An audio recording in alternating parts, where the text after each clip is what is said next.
नमस्कार दोस्तों, Jharkhand coaching classes के यूट्यूब चैनल में आप लोगों का स्वागत है। तो जैसा कि आप लोगों को कहा गया था, हम लोग इस वीडियो सीरीज में एक टॉपिक कंप्लीट करने के बाद उस टॉपिक से रिलेटेड जो प्रीवियस ईयर का क्वेश्चन है उसको जरूर डिस्कस करेंगे। और इस तरह से the Arab invasion of India हम लोग कंप्लीट कर चुके हैं और इससे रिलेटेड एक प्रश्न आया है यूपीएससी 1995 में, और ये प्रश्न आप ऑलरेडी थंबनेल में देख चुके होंगे, लेकिन फिर भी एक बार हम पढ़ देते हैं। भारत में अरबों के आगमन के ऐतिहासिक महत्व पर लघु लेख लिखिए, ये प्रश्न पूछा गया है। तो इसी को आज हम लोग यहाँ पे डिस्कस करेंगे। वैसे तो आप लोग हो सकता है बहुत सारे ऐसे वीडियो देखे होंगे जिसमें बताया गया होगा कि बेस्ट आंसर कैसे लिखा जाना चाहिए, आंसर लिखते समय किन किन पहलुओं को ध्यान में रखा जाना चाहिए, ये सब सारा चीज हो सकता है आप लोग यहाँ पे देख चुके होंगे। लेकिन फिर भी इस वीडियो में हम खुद से एक प्रश्न लिए हैं जो कि आया हुआ प्रश्न है, प्रीवियस ईयर का क्वेश्चन है, और उसको यहाँ पे हम लिखे हैं और यहाँ पे लिख के आपको बताने का प्रयास करेंगे कि जब एक आंसर राइटिंग किया जाता है तो उस समय किन किन पहलुओं को ध्यान में रखा जाता है। जो चीज आपको यहाँ पे बताया जाएगा उस चीज को यहाँ पे अप्लाई भी किया जाएगा, क्योंकि होता है ना कि बहुत सारा चीज हम लोग तो सुन लेते हैं कि इस तरह से किया जाना चाहिए, लेकिन जब वो चीज करने का समय आता है, करने का टाइम आता है, तो वो चीज हम लोग कर नहीं पाते हैं, उसको अप्लाई नहीं कर पाते हैं।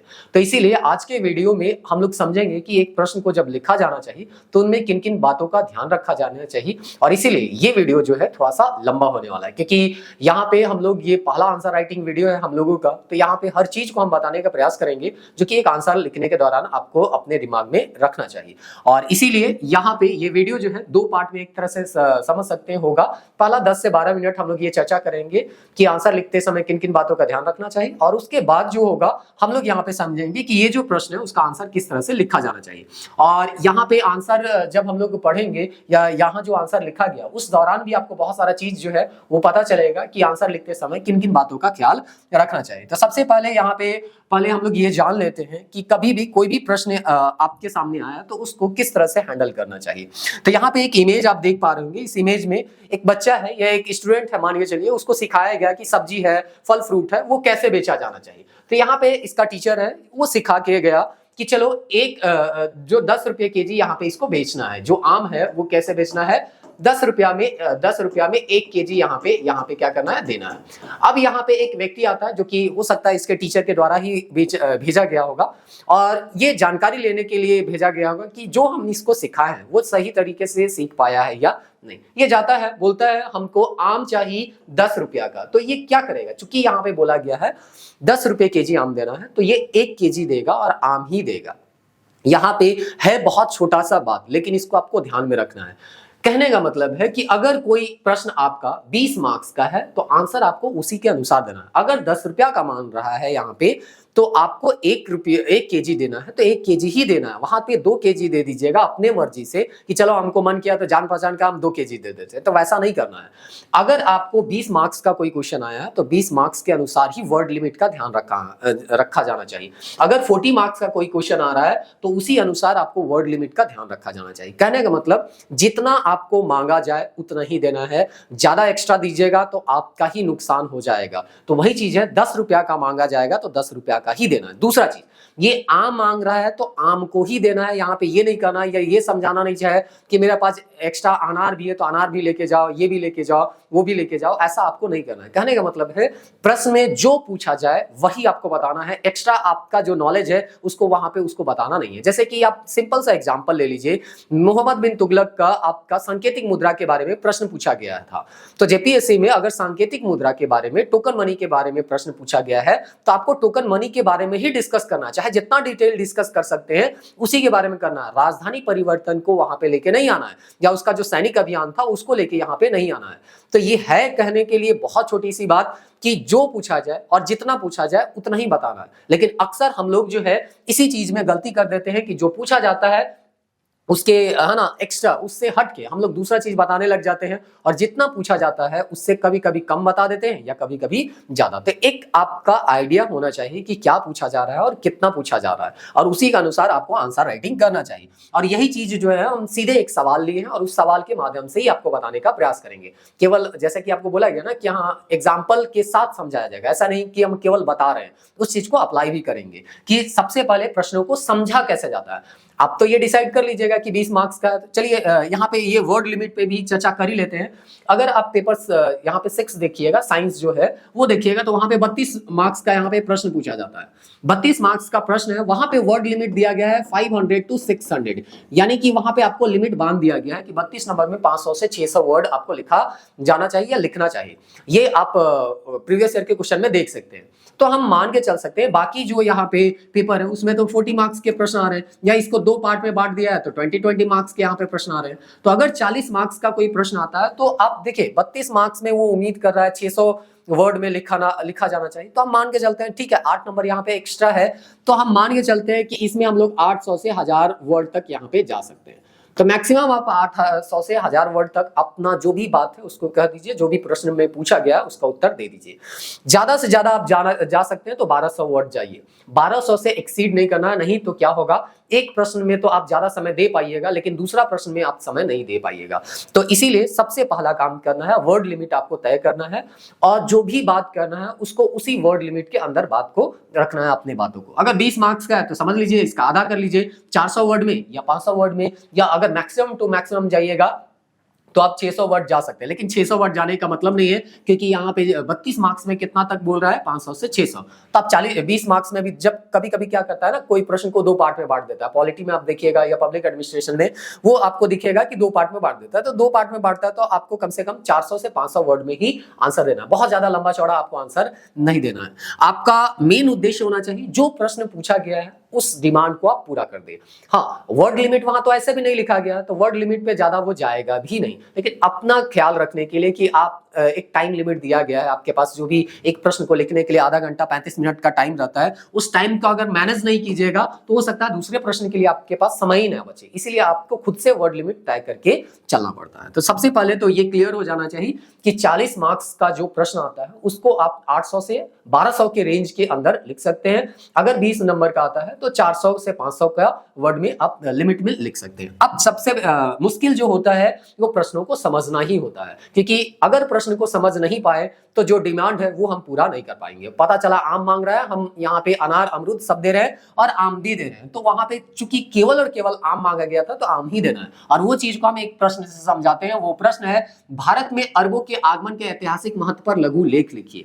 सबसे पहले जो प्रश्न में जो भी शब्द है उसका शाब्दिक अर्थ समझना और उस प्रश्न का ओवरऑल क्या डिमांड है इसको भी आपको समझ के चलना होगा, क्योंकि अगर ओवरऑल डिमांड नहीं समझिएगा तो फिर वही चीज है कि वेटेज जो हो जाएगा आपका आंसर का वो हो सकता है किसी और का हो जाए। जैसे यहाँ पे पूछा है क्या, भारत में अरबों का आगमन के ऐतिहासिक महत्व पर लघु लेख लिखिए। तो उम्मीद करते हैं आपको समझ में आ रहा होगा कि यहाँ पे भारत में जो अरबों का आगमन हुआ उसका क्या ऐतिहासिक महत्व रहा भारत पर, उसको आपको लिखना है, ना कि यहाँ पे अरबों का आक्रमण कैसे हुआ, कब वो आए, इसके बारे में आपको डिटेल बताना है। नहीं तो करते क्या है ना कि यहाँ पे अरबों का आक्रमण हुआ, पता चला कि आंसर का आधा हिस्सा या आधा से ज्यादा हिस्सा हम यही लिखने में लगा दिए कि कैसे अरब आए और यहाँ पे विजय किए, लेकिन यहाँ पे अरबों का आगमन और उसका विजय के बारे में नहीं पूछा गया है। यहाँ पे पूछा गया है कि अरब जो यहाँ पे आ जाते हैं उनका यहाँ पे आने पर भारतीयों पर या भारतीय इतिहास में क्या प्रभाव यहाँ पे पड़ता है, वो चीज पूछा गया। तो ऐतिहासिक महत्व के बारे में पूछा गया,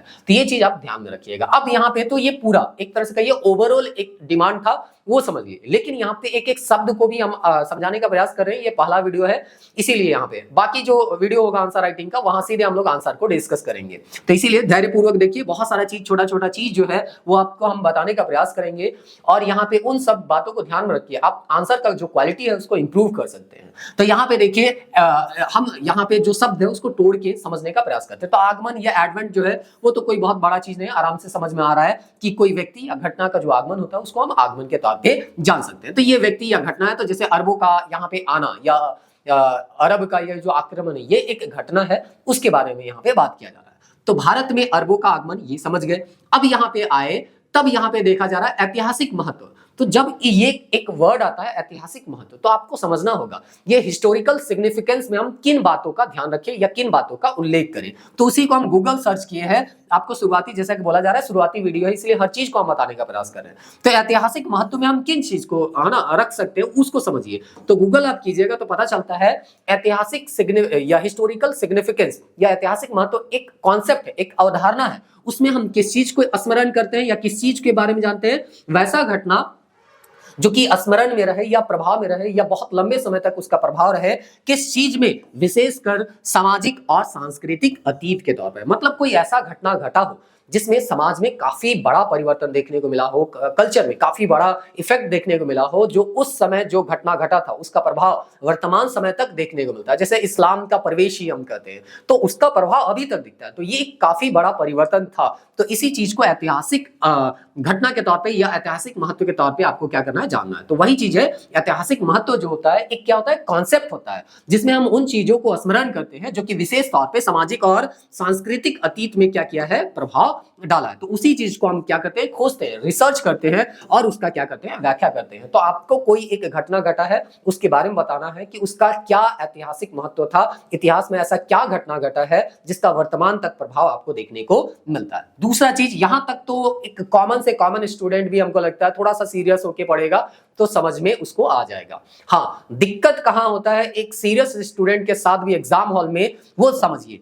हम लोग एक वर्ड यहां पे देख रहे हैं, महत्वपूर्ण या महत्व, सिग्निफिकेंस।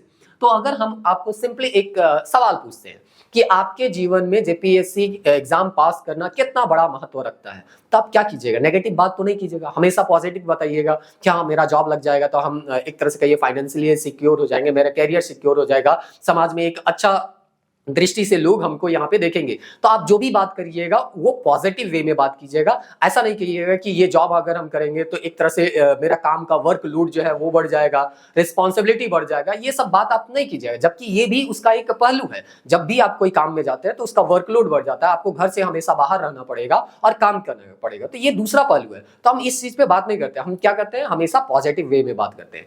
तो जब आपको प्रभाव पूछा जाए कि कोई घटना है उसका प्रभाव बताइए, तो ये प्रभाव आप दो चीज में लिख सकते हैं, पॉजिटिव वे में लिख सकते हैं और नेगेटिव वे में लिख सकते हैं। लेकिन जब आपको पूछा जाए महत्व, तो महत्व हमेशा पॉजिटिव टर्म में ही लिखा जाना चाहिए, नेगेटिव टर्म में नहीं लिखिएगा। अब आप कहिएगा अरब का सिंध में आक्रमण, ये आपको किस हिसाब से है ना पॉजिटिव दिखता है, तो भाई ठीक है, आपके नजर में ये पॉजिटिव नहीं दिख रहा है, कोरोना का आना पॉजिटिव नहीं था। लेकिन फिर भी अगर पूछा जाए कि कोरोना जब यहाँ पे आया, विश्व में अपना कहर ढाया, तो उस समय क्या सकारात्मक चीज देखने को हमको मिला कि कैसे समाज एकजुट हो गया, कैसे कम समय में कोरोना का वैक्सीन बना, और भी कुछ कुछ पॉजिटिव घटना जो घटा होगा उसको आपको बताना है, क्योंकि पूछा ही वही जा रहा है पॉजिटिव वे में। अगर आपको नेगेटिव प्रभाव पूछा जाता तो आप धनात्मक और ऋणात्मक यानी पॉजिटिव नेगेटिव दोनों लिखते। लेकिन महत्व जब बोला जा रहा है, सिग्निफिकेंस, तो आपको आपका जो आंसर का झुकाव होना चाहिए वो किधर होना चाहिए, पॉजिटिव वे में। अब आप कहिएगा कि जो तथ्य हम पढ़े उसमें तो हमको लगता है नेगेटिव, लेकिन वही चीज तो हम यहाँ पे बताएंगे। जो आप तथ्य पढ़े हैं उसको क्वेश्चन के डिमांड के अनुसार उसी तत्व को आप क्या कीजिएगा, आपका जो लेखन का एक तरह से कहिए तरीका है, इस तरह से अपनाइएगा कि उसका जो है ना डिमांड है वही क्या हो जाएगा, पूरा हो जाएगा। जो कि आगे आंसर में हम लिखे हैं उसको जो पढ़ेंगे उस समय आपको पता चलेगा कि कैसे क्वेश्चन के डिमांड के अनुसार आपका जो लेखन शैली है उसको आप क्या करते हैं, उपयोग करके उस क्वेश्चन का डिमांड को पूरा करते हैं उसी फैक्ट के साथ जो कि आप पहले से पढ़ चुके हैं। मतलब अगर पॉजिटिव बोला तो भी उसी फैक्ट को यूज करके थोड़ा सा लिखने का तरीका हम बदल देंगे और उसी को पॉजिटिव वे में दिखा देंगे। और वही फैक्ट जब है अगर नेगेटिव इफेक्ट पूछेगा तो वही फैक्ट को हम लिखने का थोड़ा सा तरीका बदल देंगे और उसको नेगेटिव वे में हम बताने का प्रयास करेंगे। तो वो चीज आपको ऐसा समझ में नहीं आएगा जब तक आप चीजों को लिखिएगा नहीं। जैसे होता है ना कि हम लोग क्या करते हैं, कैसे बेस्ट आंसर लिखे, ये चीज का वीडियो तो बहुत ज्यादा देखते रहते हैं, लेकिन जब लिखने का समय आता है तब हम लोग जो है उस चीज को अप्लाई नहीं कर पाते। क्यों? क्योंकि हम लोग उस चीज को लिख के प्रैक्टिस ही नहीं किए। और हमेशा लोग यही चाहता है कि सामने वाला लिख के दे दे, हम केवल इसको पढ़ लेंगे तो काम मेरा चल जाएगा, लेकिन ऐसा नहीं होता है। इसलिए हम बार बार कहते हैं कि जो भी टॉपिक आपको पढ़ाया जा रहा है उससे रिलेटेड जो क्वेश्चन आपको दिए जा रहा है उसको लिखने का बहुत आप प्रयास कीजिए, इससे आपका आंसर का क्वालिटी जो है वो इंप्रूव होगा। अब यहाँ पे आता है शॉर्ट नोट्स, क्योंकि जो ऐतिहासिक महत्व है उसका आपको क्या लिखना है, लघु लेख। तो लघु मतलब तो छोटा हो गया, तो लेख समझ लीजिए कि लेख में, नोट्स में हम लोग क्या लिखते हैं। तो नोट्स कहा जाता है, इसको भी गूगल सर्च कीजिएगा तो यहाँ पे आपको मिलेगा कि एक ऐसा है ना जो मतलब जो आप नोट्स लिखते हैं उसमें क्या होना चाहिए कि कोई भी पढ़ा लिखा व्यक्ति है या अगर उस घटना के बारे में नहीं भी जानने वाला व्यक्ति है तो भी जो आप लिख के दिए हैं उस लिखा हुआ चीज को पढ़ने के बाद उस सारे घटना को अच्छे तरीके से समझ में आ जाए। कहने का मतलब है किसी को अरब इन्वेजन के बारे में कुछ भी पता नहीं है लेकिन फिर भी आप लिख के दीजिएगा तो उसको पढ़ने के बाद इतना क्लियर रूप से लिखा जाना चाहिए कि उसको पढ़ने के बाद वो अरब का जो आक्रमण है उसका क्या ऐतिहासिक महत्व रहा था, वो सारा चीज उसको आसानी से समझ में आए, इतना स्पष्ट तौर पे आपको लिखा जाना चाहिए। इसी को हम लोग लेख कहते हैं। तो यहाँ पे दिया गया है, पढ़कर उस टॉपिक के बारे में किसी भी रीडर के मन में अधूरी जानकारी ना रहे, मतलब संपूर्ण जानकारी उसको हो जाए। और इतना भी बड़ा लेख नहीं लिखना, वहां पे लिखा गया है लघु लेख। तो एक्चुअली ये है यूपीएससी में 20 मार्क्स का, लेकिन अभी हम लोग यहाँ पे इसको लिखने का ट्राई करेंगे कितने मार्क्स में, 40 मार्क्स में। और जैसा कि आपको बोला गया 800 से हम मैक्सिमम 1200 वर्ड लिमिट तक जाएंगे, उससे ज्यादा क्रॉस यहाँ पे नहीं करेंगे। तो इस तरह से यहाँ पे अब इतना दूर तक वीडियो देख रहे हैं तो आपको उम्मीद करते हैं थोड़ा बहुत जो हम बता रहे हैं वो समझ में आ रहा होगा।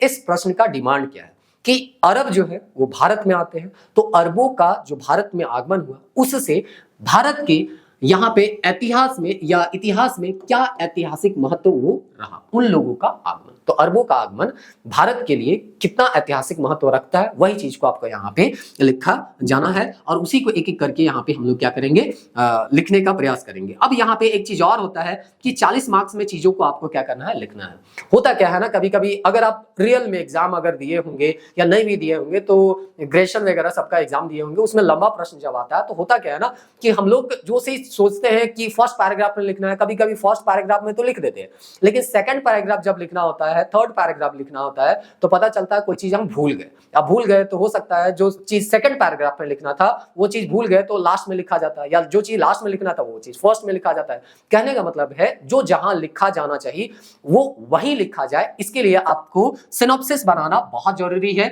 यानी शॉर्ट नोट्स बनाना, रफ कार्य जो कहते हैं ना वो करना जरूरी है। और इसीलिए हम बार बार कर रहे हैं, हम चीजों को केवल बताएंगे नहीं, उसको अप्लाई करके। तो आपको हम ये नहीं कह रहे हैं कि आप शॉर्ट नोट्स बनाइए और उसके बाद जो है आप आंसर लिखिए, हम यहाँ पे बना के बता रहे हैं कि आप अगर किसी भी एग्जाम में बैठे हुए हैं, जब पीएससी का एग्जाम या कोई भी एग्जाम, और आपको लंबे प्रश्नों का उत्तर देना है, तो आप सबसे पहले एक रफ स्केच खींच लीजिए कि आप जो है ना 40 नंबर का क्वेश्चन लिख रहे हैं उसमें क्या क्या चीज को कहां कहां इंक्लूड करेंगे। तो आप कभी भी गलती नहीं कीजिएगा। आपको यहाँ पे 3 घंटा का टाइम मिलता है, 3 घंटा में 20 एमसीक्यू बनाने के लिए यहाँ पे आप जो है आधा घंटा से ज्यादा नहीं लिखिए, क्योंकि कॉपी भी आता है तो वहां पे है ना सिग्नेचर वगैरह करते आधा घंटा का टाइम चला जाता है मान के चलिए। तो आपके पास सीधे सीधे यहाँ पे 2.5 घंटा का टाइम है, यानी कि 150 मिनट है। 150 मिनट में कितने प्रश्न आपको बनाने हैं, 4 प्रश्न। तो मोटा मोटी यहाँ पे लगभग एक प्रश्न के पीछे आपका 37 मिनट टाइम क्या होगा, मिलेगा। तो 37 मिनट का टाइम यहाँ पे मिलेगा। तो 37 मिनट में कम से कम हम बोलते हैं 2 से 5 मिनट,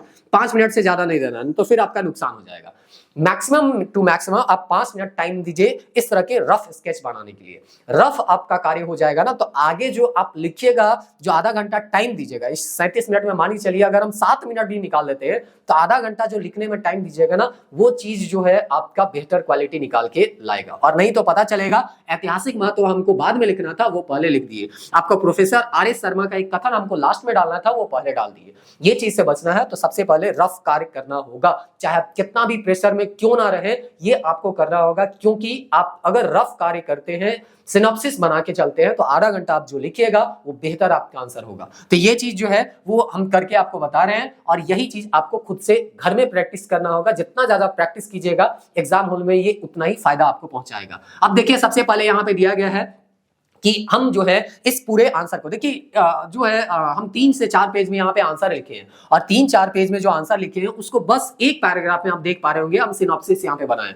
और इसी एक पैराग्राफ को हम दिमाग में रखते हुए यहाँ पे आंसर लिखेंगे। और मेरा जो एक तरह से कहिए लिखा हुआ है, वो एक जो भी हम जिस तरह से ढांचा बनाना चाहते हैं उस तरह का ढांचा बनेगा। और हम बार बार कहते हैं कोई भी आंसर जो होता है 100% परफेक्ट नहीं होता, ये मेरे पॉइंट ऑफ व्यू से हम बता रहे हैं। हो सकता है आपके पॉइंट ऑफ व्यू से हो सकता है इसमें कुछ चीज हटाया जाना चाहिए या कुछ चीज जो है ऐड किया जाना चाहिए। तो यही चीज को तो आपको खुद से प्रैक्टिस करना है। तो यहाँ पे पृष्ठभूमि में हम क्या करेंगे, सबसे पहले यहाँ पे चूंकि अरबों का आगमन लिखा है, तो सबसे पहले अरब के बारे में बताएंगे, क्योंकि लघु लेख लिखा है ना, वहां पे क्या बोला है कि अगर कोई नहीं भी उस टॉपिक के बारे में जानता है, तो उस टॉपिक को पढ़ने के बाद उस टॉपिक से रिलेटेड हर जानकारी उसको मिल जाए, भले बेसिक मिले लेकिन हर जानकारी मिल जाए। तो अरब का आगमन से पहले हम सबसे पहले तो यही डिफाइन करेंगे कि ये अरब थे तो थे कौन।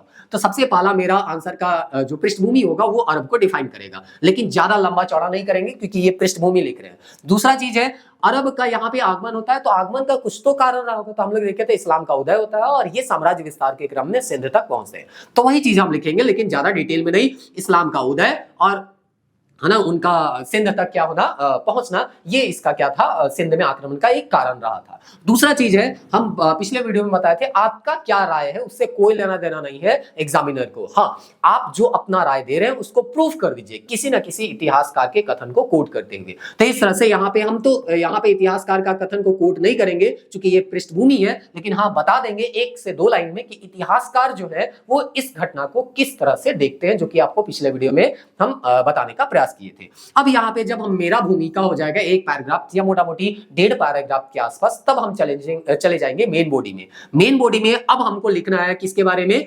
भारत में जो अरबों का आक्रमण हुआ है उसका ऐतिहासिक महत्व के बारे में। तो ऐतिहासिक महत्व के बारे में जो लिखेंगे वो मेरा आंसर का लगभग 80% या 75% के आसपास वेटेज रखा जाना चाहिए। बाकी जो हम 20% या 25% जो वेटेज होगा वो हम उसका पृष्ठभूमि में लिखेंगे या उसका जो एक तरह से कहिए हिस्टोरिकल बैकग्राउंड है उसको समझाने में हम जाएंगे। लेकिन मेन जो मेरा पूछा गया वो क्या है, ऐतिहासिक महत्व। तो मेरा आंसर का जो मुख्य भाग होगा वो ऐतिहासिक महत्व से संबंधित ही होगा। तो चलिए यहाँ पे हम जब भूमिका लिखेंगे या मेन बॉडी लिखेंगे उसमें हम लिखेंगे कि भारत में इंट्रोडक्शन करने के लिए कि आगमन पूछ रहा है ना, तो इसको थोड़ा सा एलैबोरेट करेंगे और लिखेंगे भारत में अरबों का प्राचीनतम संपर्क और अरबों का भारत में आगमन, कि अरब के साथ और भारत के साथ प्राचीनतम क्या संपर्क रहा था और उस संपर्क को हम कहां से जोड़ देंगे, हड़प्पा से। हो सकता है उस समय आपका हड़प्पा से दिमाग ना लगे, तो इस तरह से आप थोड़ा सा इसको कनेक्ट कीजिए कि कैसे, है ना। ऐसा नहीं है कि 712 में डायरेक्ट आक्रमण हुआ, उससे पहले कोई लेना देना नहीं था या किसी तरह का कोई संपर्क नहीं था, ऐसा भी तो नहीं था। तो थोड़ा सा आप इसको बताने का प्रयास कीजिए क्योंकि उसका आगमन से संबंधित, है ना, घटना भी यहाँ पे थोड़ा सा आपको इंट्रोडक्शन के तौर पे देना होगा। उसके बाद आप मेन, है ना, चीज में इंटर कर जाइएगा। तो हड़प्पा से हम आ गए, उसके बाद हज्जाज में आ जाएंगे और हज्जाज के बारे में उल्लेख करेंगे और आंसर को आगे हम बढ़ाएंगे। जब हम यहाँ पे थोड़ा सा 1 पैराग्राफ में ये लिख ले तो बाकी जो मेरा हिस्सा होगा वो होगा मेन पार्ट, जिसमें हम ऐतिहासिक महत्व के बारे में चर्चा करेंगे क्योंकि प्रश्न में यहाँ पे अरबों का भारत में आक्रमण का या आगमन का ऐतिहासिक महत्व ही पूछा गया है। तो ऐतिहासिक महत्व को हम 3 कैटेगरी में बांट के यहाँ पे पढ़ेंगे क्योंकि ऐतिहासिक महत्व में आपको क्या पूछा गया है अभी हम गूगल सर्च करके बताए, सामाजिक और सांस्कृतिक। मतलब समाज में ऐसा क्या परिवर्तन हुआ जिसको अभी हम लोग स्मरण कर सकते हैं, अभी तक उसका प्रभाव देखने को मिलता है, उस चीज को हम देखेंगे। तो समाज है, इसी से तो रिलेटेड राजनीति है, तो राजनीति में हमको थोड़ा बहुत देखने को मिलता है, तो उस चीज को हम लिख लेंगे। संस्कृति में हम धर्म और क्या देख लेंगे, शिक्षा में क्या डेवलपमेंट हुआ या क्या प्रभाव पड़ा उसको हम देख लेंगे। और लास्ट में हम देखेंगे कि अरबों के साथ जो हमारा संपर्क हुआ या सिंध के लोगों का संपर्क हुआ उससे क्या यहाँ पे उसका क्या महत्व रहा, भारतीय लोगों का क्या महत्व रहा या क्या फायदा हुआ, वो चीज आपको यहाँ पे देखने को मिलेगा। लास्ट में हमको प्रोफेसर आर.एस. शर्मा का एक कथन यहाँ पे निष्कर्ष के में देने के लिए हमको मिला है, तो उसको हम लिखेंगे। अब यहाँ पे क्या होगा कि प्रोफेसर आर.एस. शर्मा का जो निष्कर्ष है वो हम आगे कहीं पे नहीं लिखेंगे, यहाँ पे ही लिखेंगे। तो ये सिनॉप्सिस अगर आप बना के रखिएगा तो आंसर राइटिंग में आपको किसी तरह का कोई दिक्कत नहीं होगा। और जब आपको रिवीजन भी करना होगा ना, केवल सिनॉप्सिस आप देख के जाइएगा तो पूरा आंसर आपको एक तरह से कहिए थोड़ा बहुत याद हो जाए, क्योंकि पढ़ा हुआ तो आपका पहले से है, लेकिन कभी कभी क्या होता है ढांचा बनाने में हम लोग गड़बड़ा जाते हैं। तो वही चीज है वहां पे देखना। देखिए अब हर चीज आपको हम एक ही साथ नहीं बता सकते हैं, जैसे जैसे आंसर को यहाँ पे डील करते जाएंगे वैसे वैसे आपको चीजों को समझाने का भी यहाँ पे प्रयास करेंगे। तो अब चलिए यहाँ पे डायरेक्ट हम लोग यहाँ पे अब डिस्कस करते हैं कि ये जो अरब लोग हैं उसका भारत में आगमन हुआ तो उसका क्या ऐतिहासिक महत्व रहा। फिर से हम एक बार रिपीट करते हैं, चीजों को यहाँ पे पॉजिटिव वे में प्रस्तुत करना है, क्योंकि यहाँ पे आपको पूछा क्या गया है, यहाँ पे पूछा गया है भारत में अरबों के आगमन का ऐतिहासिक महत्व। और जब भी महत्व पूछा जाता है, सिग्निफिकेंस पूछा जाता है, तो चीजों को पॉजिटिव वे में बताना होता है, नेगेटिव वे में नहीं बताना है। वही घटना को आप इस तरह से लिखिए कि वो पॉजिटिव वे में आपको क्या हो, दिखाई दे। ऐसा नहीं है कि अरब का आक्रमण हुआ तो ये हमारे लिए नेगेटिव ही रहा, पॉजिटिव कुछ बहुत हुआ होगा, उसी को हम बताने का प्रयास करेंगे। और यही चीज तो एग्जामिनर देखता है कि प्रश्न को ध्यानपूर्वक समझ पढ़ रहा है कि नहीं, ध्यानपूर्वक समझ पा रहा है कि नहीं पा रहा है। तो चलिए यहाँ पे सीधे हम लोग पृष्ठभूमि से जाते हैं।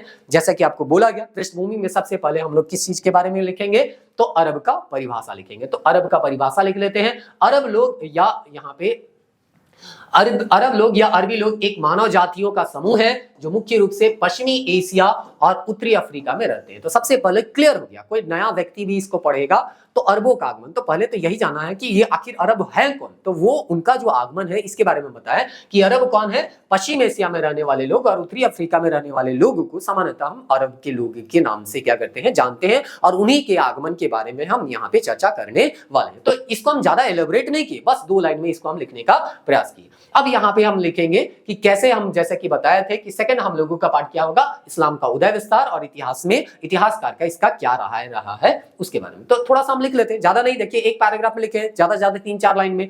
तो मक्का में इस्लाम के उदय के बाद उसके विस्तार की प्रक्रिया में अरबों का पश्चिम में बाइजेंटाइन साम्राज्य और ससानी साम्राज्य पर अधिकार कर 642 ईस्वी तक नील नदी से ऑक्सास नदी तक अपना साम्राज्य फैला लिया। इस विस्तार को और बढ़ावा देने के लिए इस्लाम के प्रचार प्रसार के दृष्टिकोण से वे सिंध तक यहाँ पे पहुंच गए। तो कहने का मतलब क्या है कि यहाँ पे हम सीधे सीधे लिख दिए, देखिए फैक्ट भी हम इंक्लूड किए हैं और चीजों को यहाँ पे आपका बहुत कम शब्दों में यहाँ पे लिखने का भी प्रयास किए कि बाइजेंटाइन साम्राज्य में भी वो अपना विस्तार किए, शशानी जो इराक और ईरान साम्राज्य, इराक और ईरान के क्षेत्र आता था उसमें भी अपना क्या किए, अधिकार किए। और इस तरह से 642 तक हम लोग पढ़े थे ना कि यहाँ पे मोहम्मद पैगंबर के देहांत के 1 दशक तक वो नील नदी से लेके ऑक्सास तक क्या कर चुके थे, अपना साम्राज्य का विस्तार कर चुके थे। तो उस तरह से यहाँ पे हम बताया और यही चीज के बारे में बताया कि जैसे ये अपना साम्राज्य का विस्तार कर रहे थे उसी क्रम में ये यहाँ पे अपने धर्म के प्रचार प्रसार के लिए कहां तक पहुंच गए, सिंध। और ये मैक्सिमम टू मैक्सिमम 1 2 3 4 5 ये छठा लाइन में, यानी कि एक पैराग्राफ में हम इसको खत्म कर दिए, इसको बहुत ज्यादा एलेबोरेट नहीं किया। अब जो हम यहाँ पे बात कर रहे हैं वो चीज जो है हम अपने तरह से नहीं कर रहे हैं, बल्कि इतिहासकार जो है इसको यहाँ पे इस कथन को मानते हैं, उस चीज को आपको यहाँ पे अपना राय को, अपने राय के साथ उनका राय को जोड़ देना है, बस आपका आंसर जो है वो ऑथेंटिक हो जाएगा। तो कुछ इतिहासकारों की माने तो इस आक्रमण का राजनीतिक दृष्टिकोण नगण्य था, परंतु सांस्कृतिक दृष्टिकोण महत्वपूर्ण था। तो अब यहाँ पे अब उत्सुकता हो जाएगा जो भी आंसर चेक करेगा कि आखिर ये क्यों कह रहा है कि राजनीतिक दृष्टिकोण नगण्य था और क्यों कह रहा है कि सांस्कृतिक दृष्टिकोण के मामले से ये महत्वपूर्ण था। तो ये चीज जो है ना, एक उत्सुकता, बोलते हैं ना पिक्चर से पहले ट्रेलर आता है, तो यही ट्रेलर है कि आंसर जो चेक कर रहा है उसको एक उत्सुकता जाहिर कीजिए कि आगे हम बताने वाले हैं कि क्यों ये राजनीतिक दृष्टिकोण से नगण्य था और क्यों ये सांस्कृतिक दृष्टिकोण से हमारे भारत के लिए महत्वपूर्ण था। कहा जाता है, लास्ट लाइन में हम देखिएगा लिखेंगे कि यहाँ पे अरबों ने भले राजनीतिक रूप से यहाँ पे विजय प्राप्त किया सिंध पे, लेकिन या है ना भारत पे, लेकिन भारतीयों ने अरबों के ऊपर सांस्कृतिक विजय क्या करता है, प्राप्त किया। तो ये सब सारा चीज आपको यहाँ पे है। अब जब भी आपको मौका मिले आंसर राइटिंग में तो आप मैप का बहुत ज्यादा मतलब मैप का प्रयोग आप कर सकते हैं, डायग्राम बना सकते हैं, मैप बना सकते हैं। और मैप में आप ध्यान रखिएगा जब भी मैप आप बना रहे हैं, खासकर वर्ल्ड में, तो जो बड़े बड़े है ना एक तरह से का ये लैंडमार्क है उसको आपको ध्यान में रखना है, क्योंकि उसी के आसपास जो है चीजों को आपको डिनोट करना पड़ता है। जैसे यहाँ पे हम क्या किए, जो 3 सागर है उसको हम यहाँ दिखाने का प्रयास किए हैं, अरल सागर, कैस्पियन सागर, काला सागर, यहाँ पे भूमध्य सागर। तो इससे क्या होगा ना, एक आइडिया बन जाएगा एग्जामिनर को, हाँ कि इसके आसपास अरल सागर से यहाँ ऑक्सास नदी को हम जोड़ दिए। तो और यहाँ पे देखिए मिस्र यहाँ पे लिखे हैं, लाल सागर के बगल में यहाँ पे मिस्र में नील नदी को दिखा दिए। तो एक आइडिया हो जाएगा कि हाँ चलो इस आसपास का एरिया जो है हम बोल रहे हैं 642 के आसपास जो है पूरा अरब साम्राज्य यहाँ पे फैल चुका था। और इसी में हम मक्का भी लिख दिए, मदीना भी लिख दिए, ताकि उसको थोड़ा बहुत आइडिया हो जाएगा। और यहाँ पे ही इसी के पास में यहाँ पे सिंध है।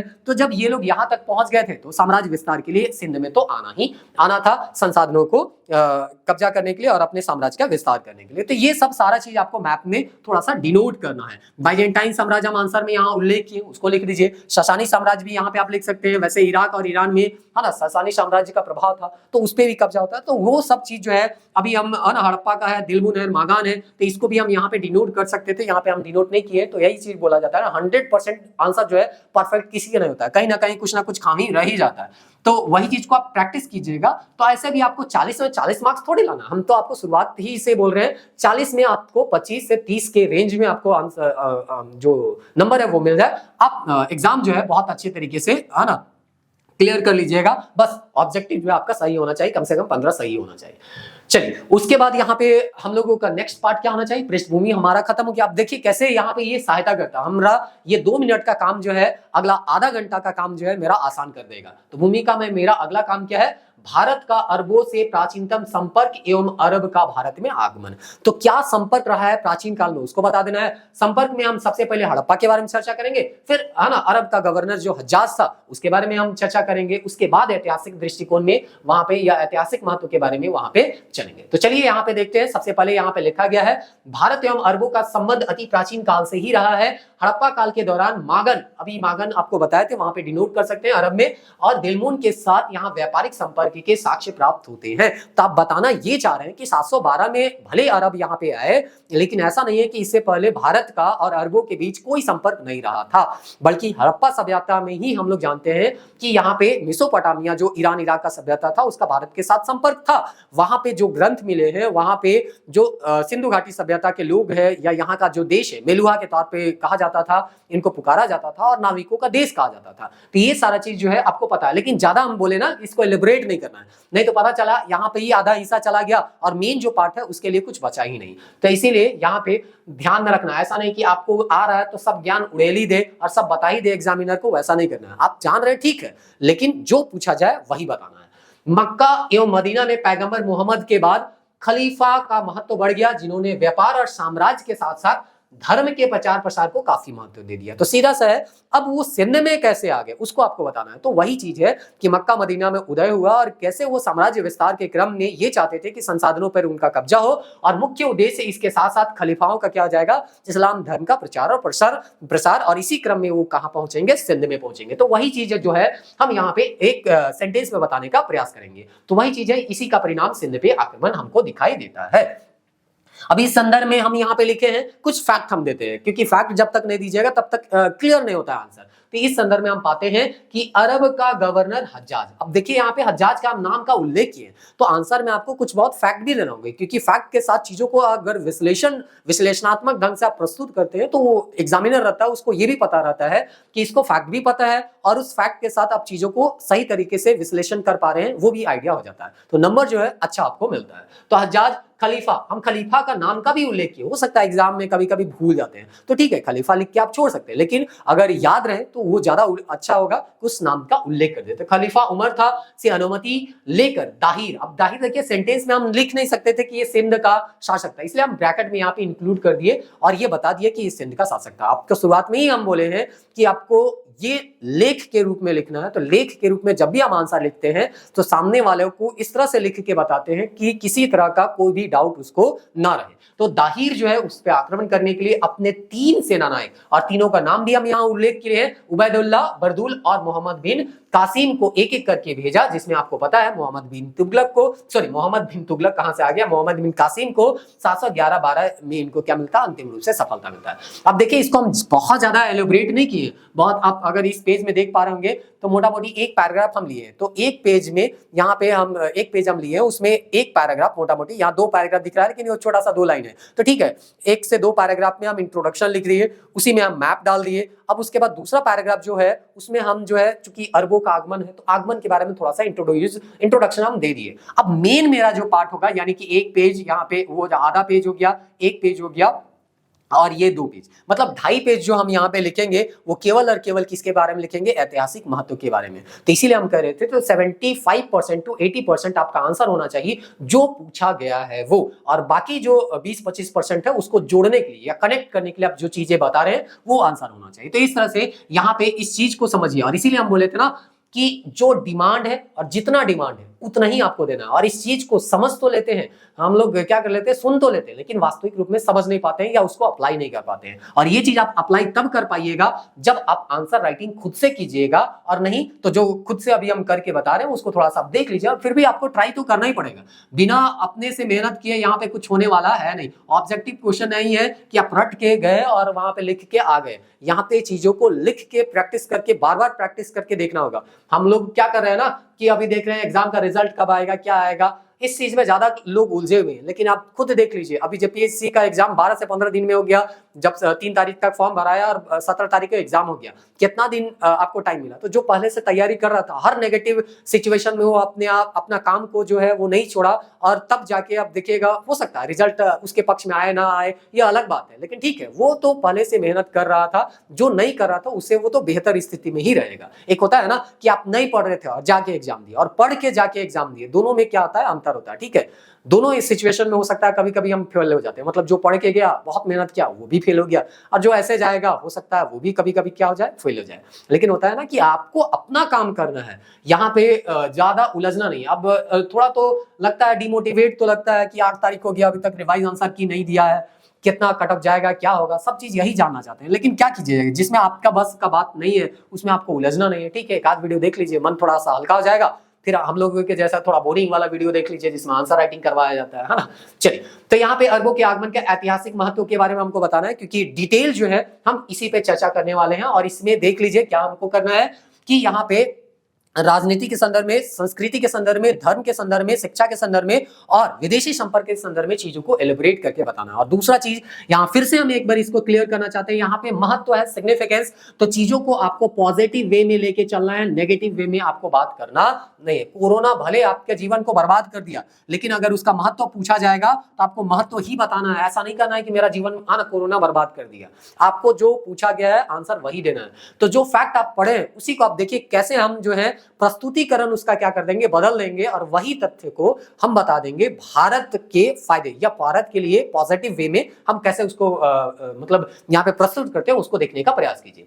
देखिए यहाँ पे अरबों के सिंध विजय को भारतीय इतिहास के ऐतिहासिक महत्व के संदर्भ में 3 भागों में बांटकर हम क्या कर सकते हैं, समझ सकते हैं। वो 3 भाग क्या है, राजनीति के संदर्भ में, संस्कृति के संदर्भ में, संस्कृति में भी धर्म, और क्या है शिक्षा को अलग अलग कैटेगरी हम बांट देंगे, और फिर है विदेशी संपर्क के तौर पे हम चीजों को क्या कर सकते हैं, समझ सकते हैं। फिर से हम बता रहे हैं ऐतिहासिक महत्व मतलब सिग्निफिकेंस मतलब पॉजिटिव वे में चीजों को लेना है। अब चलिए देखिए कि जो आपको फैक्ट हम पढ़ाए हैं या आपको हम बताए हैं उसी को जो आपको लगेगा कि ये नेगेटिव होना चाहिए, लेकिन उसी को प्रस्तुतिकरण कुछ ऐसा हम करेंगे कि वो जो है पॉजिटिव वे में आपको समझ में आ जाएगा। जैसे आप समझिए कि अरब यहाँ पे विजय प्राप्त कर लिए तो क्या हुआ, यहाँ का राजनीतिक या स्थिरता को बताया। तो आप लिख सकते हैं कि दाहिर इतना कमजोर हो चुका था कि अपने समाज में जो विद्रोह हो रहा था उसको वो दबा नहीं सका और अलग अलग गुट वहां पे हो गए। यहाँ तक कि जाट और बौद्ध जो कि भारतीय समाज के हिस्सा थे वो भी मोहम्मद बिन कासिम से जुड़ गए और मोहम्मद बिन कासिम के साथ जुड़ के वो दाहिर के खिलाफ युद्ध में भाग लिए। तो इस तरह का जो कमजोरी उसको आपको जाहिर नहीं करना है, बल्कि ये बताना है कि ये जीत जो था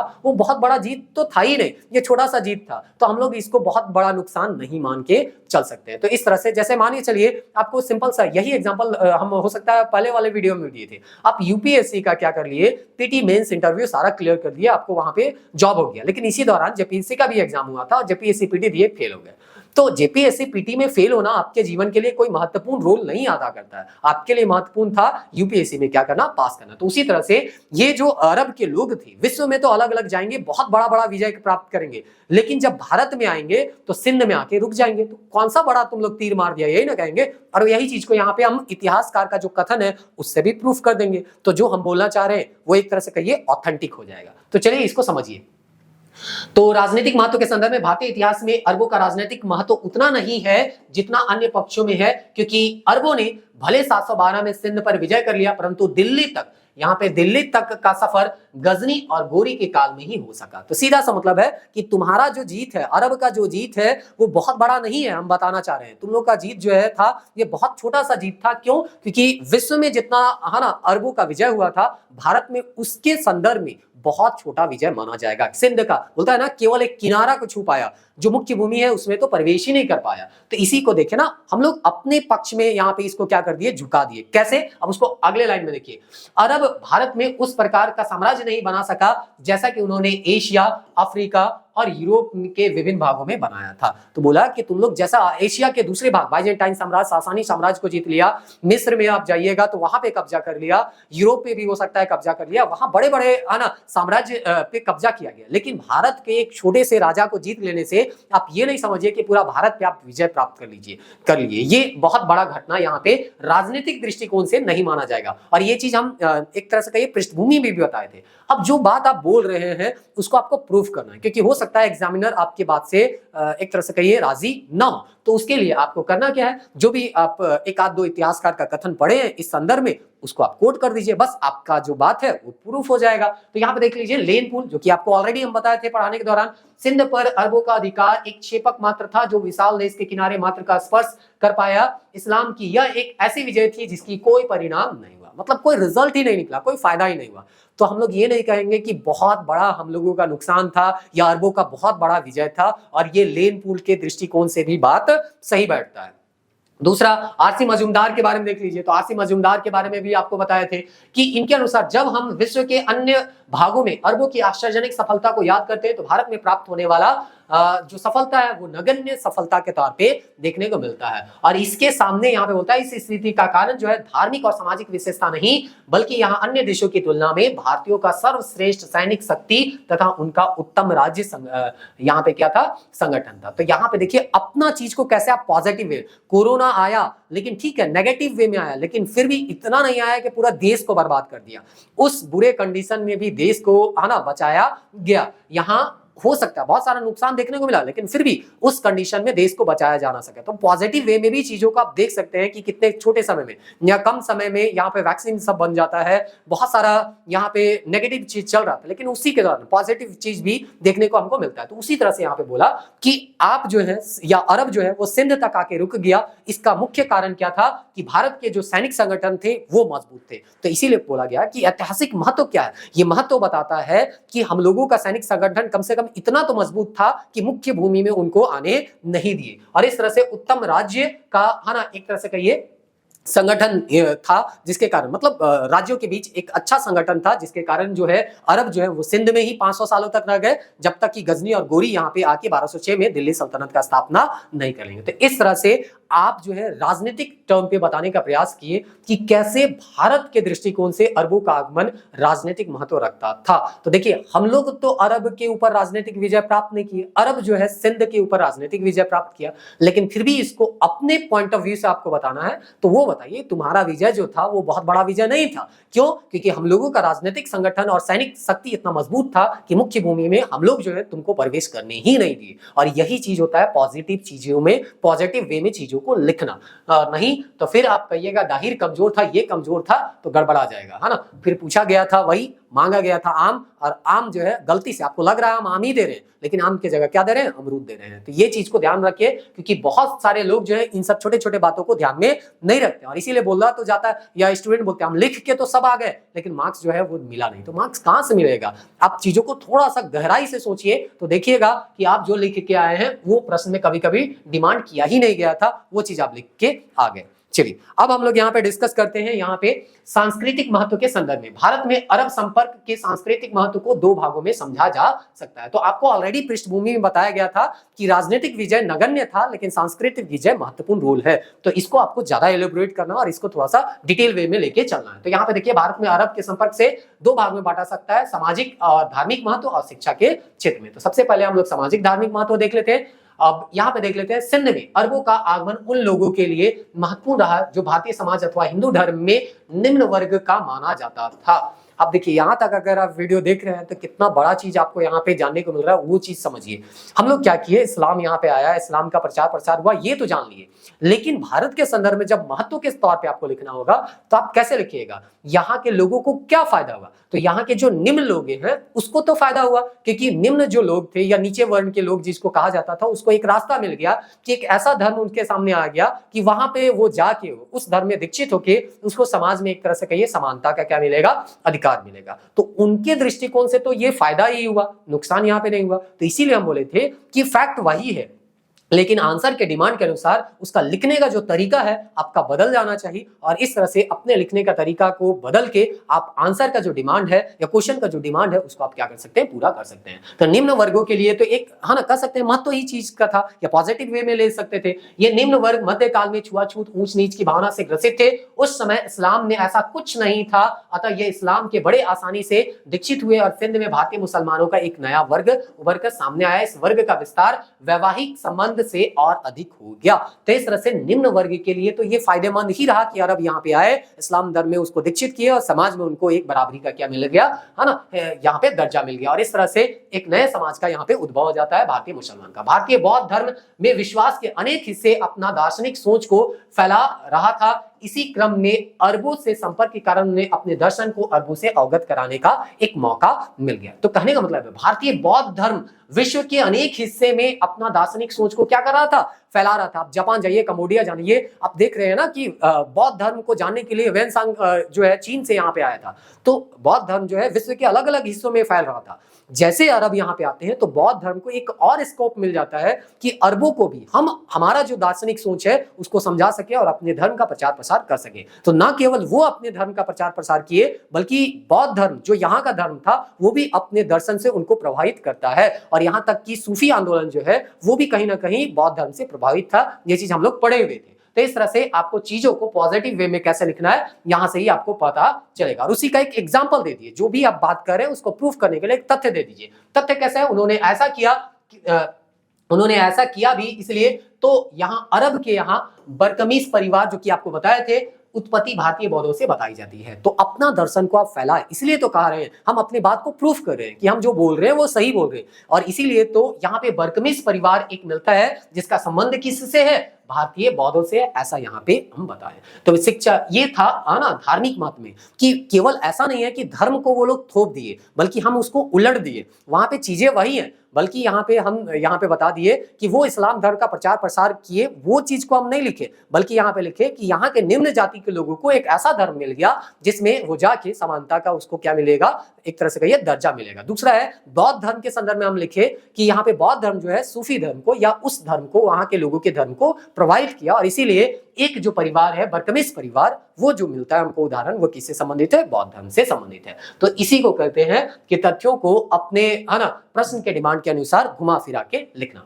शिक्षा के संदर्भ में ऐतिहासिक महत्व, अरबों के आगमन में भारतीय ज्ञान का विस्तार मध्य एशिया तक हो गया। भारतीय शासन पद्धति, चाहे वो ज्योतिष हो, संगीत हो, औषधि हो, स्थापत्य हो, सबका ज्ञान का विस्तार अरबों तक हो सका। इस प्रकार जिस ज्ञान से अभी तक केवल भारतीय अवगत थे, उस ज्ञान से अब विश्व के दूसरे लोग भी अवगत हो गए। और यही हमारा ऐतिहासिक महत्व है। हमको यही तो पूछा गया था, भारत में अरबों के आक्रमण का ऐतिहासिक महत्व क्या है, सिग्निफिकेंस क्या है, पॉजिटिव वे में बताइए। तो हमारा जो ज्ञान था, भारतीय ज्ञान था, जो हम लोग केवल जानते थे, जब यहाँ पे अरब आए तो हमारा ज्ञान से सारा है ना जो हिस्सा, विश्व का जो दूसरा हिस्सा है, अरब का जो हिस्सा है, उससे भी हम उसको भी अवगत करा पाए। मतलब होता है ना कि हम, चलिए ठीक है, इसको बहुत ज्यादा इधर उधर में नहीं लीजिएगा, हम, मेरा लिखने का ये तरीका है। अब हमको एक क्या हो गया, एक प्लेटफॉर्म यहाँ पे मिल गया, तो हम अपना लिखने का तरीका आपको बता पा रहे हैं। बस उसी टर्न पे यहाँ पे समझिए कि हमारा जो भारतीय ज्ञान था उसको फैलाने के लिए एक हमको मौका मिल गया। क्यों? क्योंकि अरब आए तो उनके बीच हमारा संपर्क हुआ, और संपर्क होने से हमारा जो ज्ञान है वो विश्व के दूसरे हिस्सों तक फैल गया। अब इसको कैसे आप यहाँ पे प्रूफ कीजिएगा, क्योंकि जो भी बात कहते हैं उसको तथ्यों के साथ आपको प्रूफ करना होगा, नहीं तो हवा हवाई में व्हाट्सएप जैसे यहाँ पे बात नहीं करना है। ब्रह्मगुप्त और ब्रह्म शब्द सिद्धांत है ना, एवं खाद्य खंडक, इसके बारे में बताए थे, अरबी भाषा में अनुवाद से भारतीय ज्ञान का विस्तार हुआ। तो आप एक फैक्ट दे दिया और अपनी बात को सिद्ध कर दिए कि हम हवा हवाई में बात नहीं कर रहे हैं। क्यों? क्योंकि यहाँ पे ब्रह्मगुप्त का जो किताब था ब्रह्म सप्त सिद्धांत और खाद्य खंडक, उसका अनुवाद किया गया। तो कुछ तो हमारा ये ज्ञान होगा जिसको वो लोग जानना चाह रहे होंगे, इसलिए उसका अनुवाद किया गया। और हमारा जो ज्ञान था, भारतीय ज्ञान था, हम अरबों तक उसको क्या किए, फैला दिए। तो ऐसे होता है अपने चीजों को पॉजिटिव वे में रखना, नेगेटिव घटना को भी हम पॉजिटिव वे में क्या कर रहे हैं, रख सकते हैं। तो चीजों को थोड़ा सा समझना पड़ता है, तब जाके आप चीज को है ना अपने अनुसार या प्रश्न के डिमांड के अनुसार लिख सकते हैं। विदेशी संपर्क के संदर्भ में ऐतिहासिक महत्व, अब देखिए विदेशियों के साथ हमारा क्या हुआ, संपर्क हुआ, तो उसका क्या महत्व है, इसको भी आपको क्या करना है, देखना है। तो अरबों के आगमन से भारतीयों का संपर्क मध्य एशिया से बढ़ा और भारतीयों को एक ऐसा मौका मिला कि वे अरब साम्राज्य में जाएं और उन्हें अपनी प्रतिभा से अवगत कराएं। इस प्रकार कई उदाहरण देखने को मिलते हैं, जैसे मल, मनक, वाजीगर, सिंदाबाद। तो यहाँ पे देखिए कैसे हम वहां पे बताए थे कि ये लोग जो है अरब में गए और वहां पे एक महत्वपूर्ण स्थान को क्या करते हैं, प्राप्त करते हैं। तो सीधा सा मतलब है आप कैसे चीजों को पॉजिटिव वे में बता रहे हैं। तो इसमें आप बताए क्या कि अरब के साथ संपर्क हुआ, तो अरब के लोग यहाँ पे आए, लेकिन यहाँ के लोग भी कहाँ गए, अरब में गए, और अरब में जाके अपना ज्ञान का जो है प्रचार प्रसार वहां पे किए, और वहां पे जाके एक महत्वपूर्ण पद को क्या करते हैं, प्राप्त करते हैं। तो ऐसा नहीं है कि केवल उन्हीं को फायदा होगा, हम लोगों को भी क्या हुआ, फायदा हुआ। हम बार बार कह रहे हैं कोरोना से ज्यादा नुकसान हुआ, लेकिन कहीं ना कहीं आपको फायदा अगर पूछा जा रहा है तो फायदा को ढूंढ के आपको बताना होगा। और वही फैक्ट में है ना जो आप पढ़े हुए उसी को लेखन शैली में इस तरह से आपको यूज करना है कि आपको लगे इससे हमको फायदा हो रहा है। तो इससे लग रहा है ना कि फायदा हो रहा है, कि हम लोगों को एक क्या मिला, प्लेटफॉर्म मिला। जैसे कि आपको कहा जाएगा कि आप जो है यहाँ पे आइए और आप किस तरह से आंसर लिखते हैं उसको लिख के यहाँ पे चीजों को लोगों को समझाने का प्रयास कीजिए। तो आपको एक क्या मिल गया, प्लेटफॉर्म मिल गया, आप जो सोच रहे हैं उसको लोगों के सामने रखने का। तो बस उसी को समझिए कि मल हो गया, मनक हो गया, बाजीगर हो गया, जिंदाबाद हो गया, इसको अरब के संपर्क से एक फायदा हो गया, एक यहाँ पे प्लेटफॉर्म मिल गया कि ये जो है न केवल भारत के लोगों को अपने ज्ञान से अवगत करा सके, बल्कि अरब के लोगों को अपने ज्ञान से क्या करा सके, अवगत करा सके। तो ये चीज को आप ध्यान में रखिएगा। भारतीय वैज्ञानिक बगदाद दरबार में गए तथा पर्याप्त प्रसिद्धि प्राप्त की, और ये चीज तो आपको हम पिछले वीडियो में भी या जो पढ़े थे उसमें बता चुके हैं। मनक नामक चिकित्सा खलीफा के हारून के चिकित्सा कर उसे एक गंभीर बीमारी से मुक्त कर देता है। दूसरा है धन नामक चिकित्सक बगदाद के किसी अस्पताल के मुख्य चिकित्साधारी का क्या किया गया था, बनाया गया था। तो इस तरह से हेड बनाया गया था। भारतीय ज्ञान का विस्तार न केवल यहाँ पे बोला जाता है अरबों तक सीमित था, बल्कि यह यूरोप तक भी पहुंच गया था।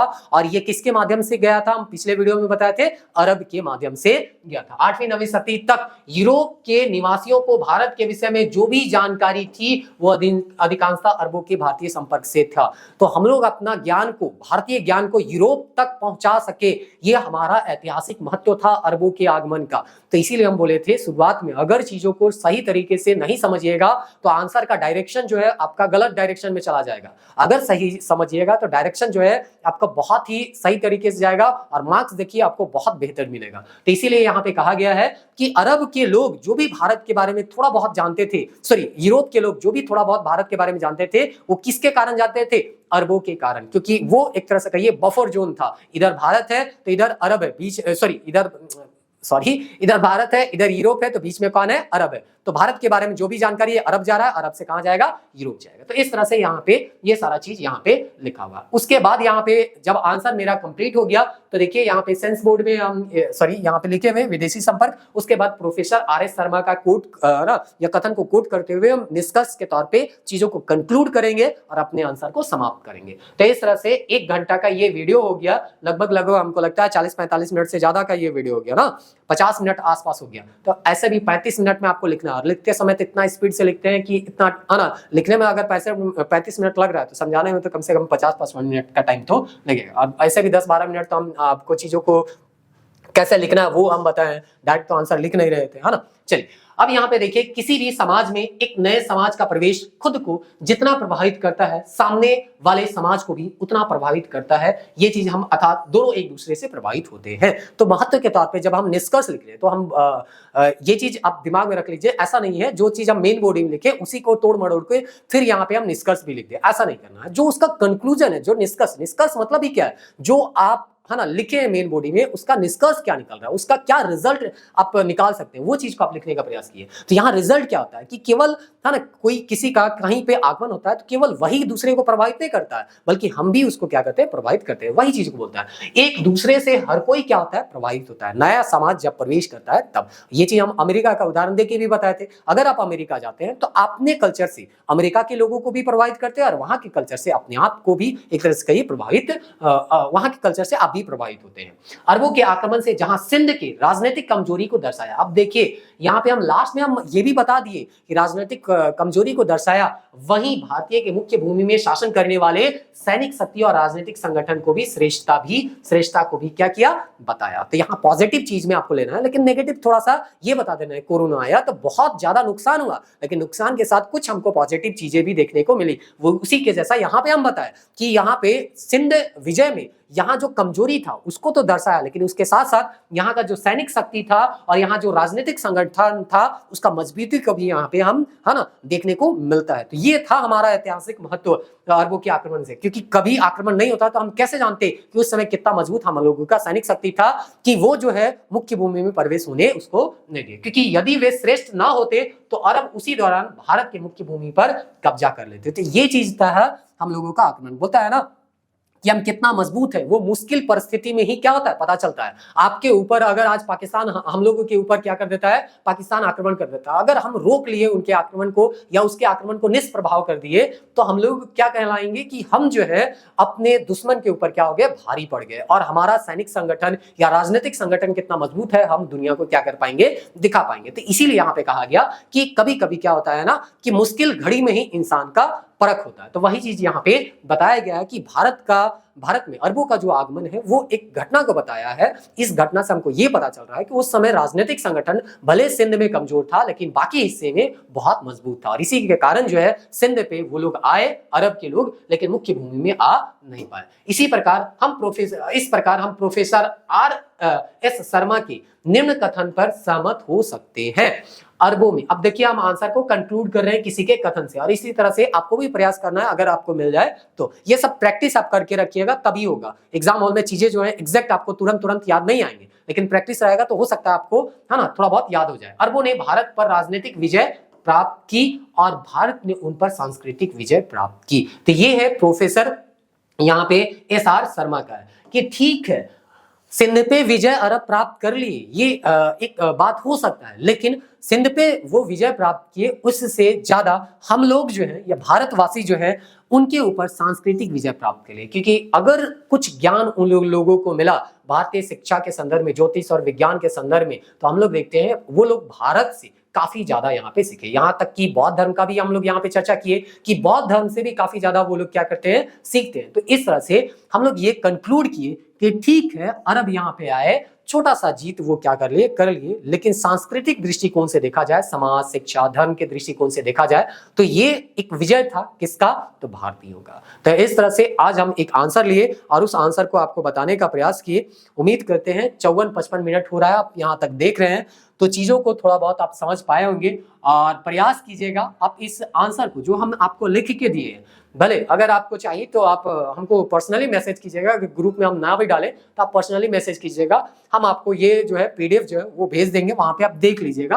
लेकिन फिर हम एक बार कहते हैं कि भले ये आंसर हम आपको लिख के बताएं, लेकिन इसमें थोड़ा बहुत परिवर्तन करके, क्योंकि हर कोई के पास अपना अपना फैक्ट होता है, हर कोई का लिखने का तरीका अलग होता है। तो हो सकता है इतना तरीका हम तो बता दिए, अब इतना तरीका देखने के बाद आप इसमें क्या इंप्रूव कर सकते हैं वो आप खुद सोचिए और उसके बाद लिखने का प्रयास कीजिए। देखिए आपका जो आंसर का क्वालिटी है दिनों दिन जो है वो सुधरते जाएगा। और थोड़ा सा देखिए यहाँ पे नेगेटिव में दिमाग जाता है कि हम शुरुआत से ही बोल रहे हैं कि रिजल्ट कब आएगा, कब नहीं आएगा, कट ऑफ क्या आएगा। हर दूसरा दिन आपको किसी ना किसी का वीडियो मिल जाएगा कि कट ऑफ डाउन जाएगा, कट ऑफ हाई जाएगा, कितना प्रश्नों को रिवाइज किया जाएगा, नहीं किया जाएगा। इसको लेके है ना आपको ज्यादा परेशान नहीं होना, क्योंकि हम बार बार करें, एक ग्रेजुएट स्टूडेंट है, सिविल सर्विस का एग्जाम देने जा रहे हैं, आपको इतना तो आइडिया होना चाहिए कि इन लोगों को बहुत ज्यादा कोई जानकारी होता नहीं है। सब एकदम एक तरह से कहिए होता है क्या ना कि कहने का मतलब है कि एक भविष्यवाणी की तरह है कि अगर सही साबित हो गया तो ठीक, नहीं साबित हो गया तो इतना रेंज लेके ये लोग चलते हैं कि वो सेफ जोन में निकल जाए, नहीं तो फिर लास्ट में आयोग को क्या कर देंगे, बदनाम कर देंगे।